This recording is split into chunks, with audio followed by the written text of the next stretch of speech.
बंधुगण शनि 7:30 परे जो व्यक्ति आविर्भाव होती से पूर्व परी होई नथांती। सेमाने आहुरी शांत बुद्धिमान एवं अधिक शक्तिशाली होई जांती।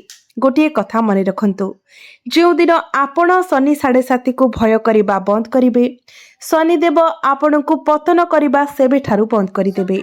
सेही दिन ही आपण देखिबे आपणक जीवन रे एक नूतन सूर्योदय हेबो। आपणक राशि रे एमितिरे भी शनि 7:30 समाप्त हेबाकु जाउछि। आमे आज एही वीडियो रे कुंभ राशि विषय रे आलोचना करूछु। मु आपणक कहिथिली जेउ दिन आपण शनि को 7:30 को भय करिबा बंद करिवे, शनि 7:30 समय रे आपणकु शनि शक्तिशाली करिबाकु आसंती। एहा आपणकु भयभीत करिबाकु आसंती नाही।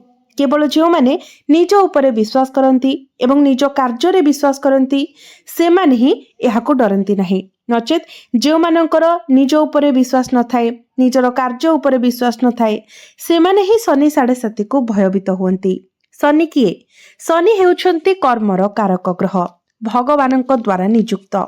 कर्म सर्वदा फेरी आसीबो। जो दिन आपण निज कर्म को बुझिबे, जो दिन निजर कर्म को चिन्हिबे, आपण बुझिबे जे शनि 7:30 आसीबा आवश्यक, सेही दिन आपण निजे कहिबे जे शनि 7:30 आसीबा बहुत गुरुत्वपूर्ण। प्रत्येक व्यक्तिर जीवन रे शनि 7:30 आसीबा उचित। जो दिन आपण निजर कर्म को बुझिबे, कारण कर्म हेउछि पूजा, कर्म हेउछि ईश्वर, कर्म ही हेउछि आमर भाग्य। यह मने रखंतु। आज आमे आलोचना करबाकु जाउछु कुंभ राशि रे शनि 7:30 केबे शेष हेबो। एही प्रश्नटी निश्चित भावरे समस्त कुंभ राशि रो व्यक्ति विशेष मानक मन रे खेली बुलुथिबो। एहा केबे शेष हेबो, तो आज आमे एही विषय रे ही आलोचना करिबा। तेबे बंधु माने भिडियोटी रे आगो को बढ़िबा पूर्वरु आपण माने भिडियोटी को लाइक करी चैनल टी को सब्सक्राइब करि दियंतु एवं कमेंट बॉक्स रे जय शनिदेव निश्चय लिखंतु। तो बंधु माने आजिर एही कार्यक्रमटी आपणकर जन्म राशि तथा चंद्र राशि उपरे आधारित अटे। तेबे बंधु माने वर्तमान शनि आपणकर द्वितीय भावरे गोचर करूछंती। जेतेबेले शनि 7:30 आरंभ हुए तो शनि आपणकर द्वादश भावरे गोचर करूथांती एवं तृतीय पर्याय रे शनि चंद्र ठारू आगकु गति करंती, अर्थात आपणकर द्वितीय भावरे गोचर करंती। तो वर्तमान आपणकर शनि 7:30 रो तृतीय पर्याय चालुछि। तेबे एहा आउ केते दिन रहिबो? तुमर 7:30 केबे शेष हेबो? 4 जून 2027 रे आपणकर शनि 7:30 संपूर्ण भावरे शेष होइजिबो। एहा 2026 रो आरंभ होई सारिछि। तो मु आपणको 2 मिनिट किछि कहबाकू चाहूछि।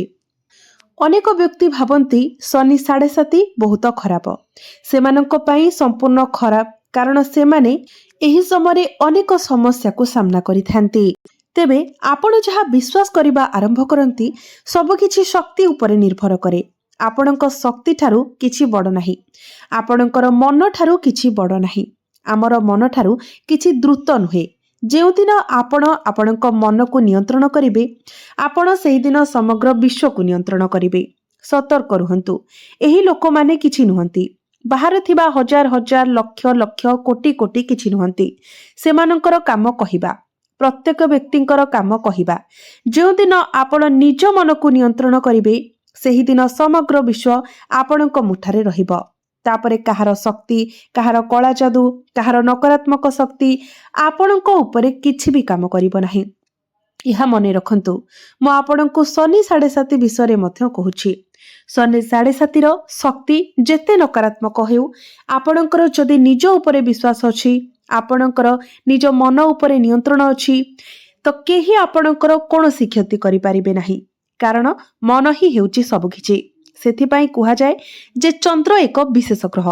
तेणु जदि आपणकर शक्ति दुर्बल, जदि आपण निज विषय रे बहुत नकारात्मक, जदि आपणकर परिवेश नकारात्मक, आपण आपणकर परिवेश को निजे नकारात्मक करूछंती, तेबे केही आपणको बचाई परिबे नाही। जदि केही आपणको खराब दृष्टि रे देखे, तेबे आपण सेठारे तळे पड़ी जिवे। आपणको स्वास्थ्य खराब होई जिवो, कारण आपणकर शक्ति एते दुर्बल। आपणकर नकारात्मक चिंताधारा अछि। आपण सर्वदा नकारात्मक चिंता करूछंती। तेणु अन्य मानकर शक्ति आपणको उपरे सहजरे काम करिवो।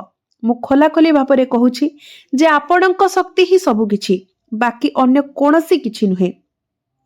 जो दिन आपण आपणकर शक्ति को सुदृढ़ करेंगे, जदिओ 10 जन लोक आपणक उपरे कला जादू करने को चेष्टा करेंगे, तेबे भी यह आपणक उपरे काम करिब नाही। कुंभ राशि, शनि आपणक राशि द्वितीय भाव में अछंती। द्वितीय भावटी होता है आमर परिवारर भाव, धनर भाव, कुटुंबर भाव एवं वाणीर भाव।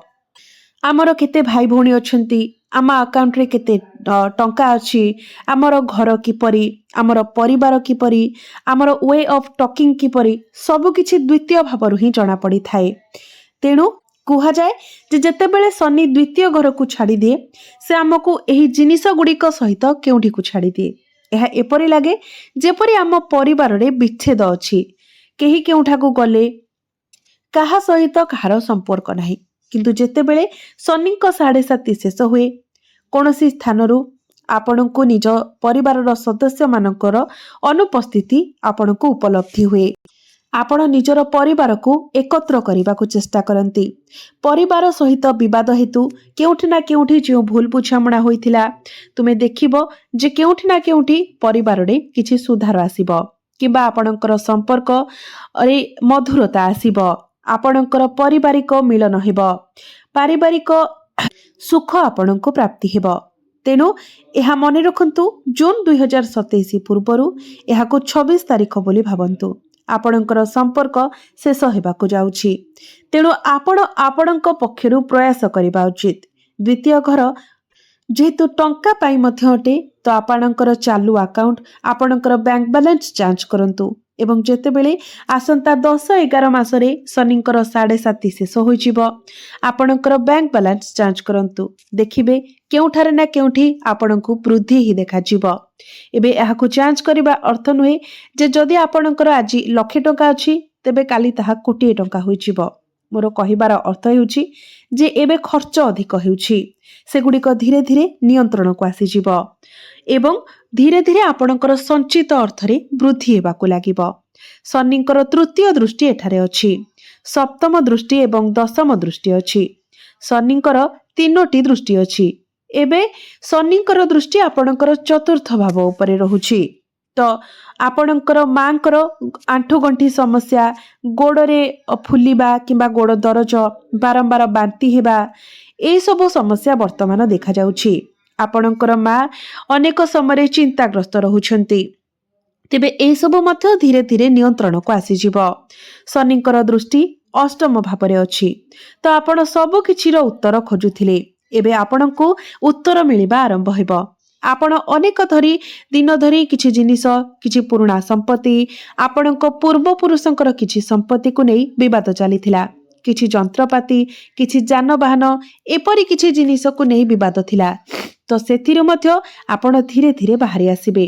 किंतु मो आपणको गोटिए कथा कहिबी, एबे लक्ष लक्ष संख्यार कुंभ राशि व्यक्ति अछंती।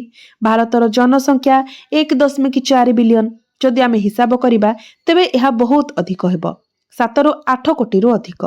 तेणु मु भाबुछि प्रत्येक कुंभ राशि व्यक्ति शनि 7.5 समय समान फलाफल पाई नथांती। जदि जने कुंभ राशि व्यक्ति एही समय तळकु गति करूछंती, से आर्थिक संकटर सम्मुखीन होउछंती, तांको जीवन रे अनेक समस्या आछुछि। किंतु एही समय एमिति भी कुंभ राशि व्यक्ति थिबे जो मानकर भाग्य वर्तमान चमकुथिबो, कारण शनि 7.5 केवल कर्म उपरे निर्भर करे। यह आपणक जन्म कुंडली रे शनिंकर स्थिति उपरे निर्भर करे। जदि कुंडली रे शनि भल स्थिति रे थांती, उच्च स्थिति रे थांती, तेबे शनि 7.5 रे आपण रंकरू राजा मध्य बनी जिवे। किंतु सही समय जदि आपणक कुंडली रे शनिंकर स्थिति भल न थाए, दुर्बल रही थाए, तो आपणको एही समय अनेक समस्या रे गति करने को पड़े थाए। अनेक नकारात्मक फलाफलर आपण सम्मुखीन होई थांती। किंतु जदि आपणकर कर्म मध्य नकारात्मक, तेबे आपणकर स्वास्थ्य समस्या, पारिवारिक स्वास्थ्य समस्या, अत्यधिक खर्च, अत्यधिक यात्रा, अनेक प्रयास, अनेक समस्यार आपण सम्मुखीन होई पारंती। तेणु आपण निजर कर्म रे सुधार आनिबा पई चेष्टा करंतु। वर्तमान शनिंकर प्रभाव आपणकर एकादश भाव उपरे मध्य रहुछि। आपण एठारे आपणकर कर्म को परिवर्तन करने को चेष्टा करिवे। किंबा आपणको एपरी किछि मिली पारे जेपरिक आपण एक नूतन चाकरी पाई पारंती। आपण जहाँ करूछंती आपणकर अन्य किछि सुजोग आपणको मिली पारे। आपण अन्य कोनोसी स्थान रे चाकरी पाई पारंती। स्थानांतर पदोन्नति किंबा आपण जहाँ इच्छा करूछंती से स्थान को आपणकर ट्रांसफर होई पारे। तेणु यह संभावना अछि जे एही वर्ष शनि 7.5 चली जिबार कारण शनि को 7.5 आसीबा समय असुविधाजनक। शनि 7.5 चली गले कोनोसी स्थान रे आपणको शुभ फल प्राप्ति हेबो। आपणको जीवन रे अनेक परिवर्तन आसीबो। आपणकर खर्च नियंत्रण होई जिवो। किंतु वर्तमान मो आपणको गोटिए कथा कहिबाको चाहूछि। शनि 7.5 समाप्त हेबा समय एठारे गोटिए कथा प्रति आपणको सतर्क रहिबाको पड़िबो। आपणकर दांत जनित समस्या देखादेबो। जदि आपण अत्यधिक मद्यपान करूछंती, अत्यधिक गुटखा सेवन करूछंती, तेबे आपणकर दांत गला संबंधी संक्रमण एई सब जिनिस अधिक मात्रा रे देखा देई पारे एवं एहा सहित आपण एई समस्त जिनिस प्रति सतर्क रहिबा उचित। एई सब को आपण नियंत्रण रे रखंतु। पूर्वरु आपणक मध्यरे बहुत क्रोध थिला, ताहा मध्य नियंत्रण को आसी जिवो। तेबे अनेक किछि परिवर्तन आपणक जीवन रे आसीबो। एबे आसंतु जानिबा किछि प्रतिकार विषय जो प्रतिकार गुड़िक करबा द्वारा शनि 7.5 रो कुप्रभाव आपणक उपरु कम होई जिवो एवं आपणको शनिकर आशीर्वाद प्राप्ति हेबो। तेबे सेथि पई आपण निजर कर्म को प्रथमे ठीक करंतु। कोनोसी भी भूल कर्म करंतु नाही। कोनोसी भी निशा द्रव्य सेवन करंतु नाही। किछि भी इलीगल काम आपण करंतु नाही। कारण कर्म ही पूजा, कर्म ही ईश्वर, कर्म ही आमर पाई भगवान एवं शनि हेउछंती कर्मकारक ग्रह। तो आपण माने प्रत्येक दिन शनिଙ୍କର बीज मंत्र 108 थर जप करंतु। प्रत्येक दिन हनुमान चालीसार पाठ करंतु। प्रत्येक दिन आपण उदित सूर्य को तंबा पात्र रे जलार्घ्य अर्पण करंतु एवं प्रत्येक दिन आपण देव मानकर देव महादेव तांकर मंत्र ओम नमः शिवाय प्रत्येक दिन 108 थर जप करंतु। तेबे बंधु माने आपणकर जीवन मंगलमय हेउ, एहा ही ईश्वरଙ୍କ निकटरे मोर प्रार्थना। धन्यवाद।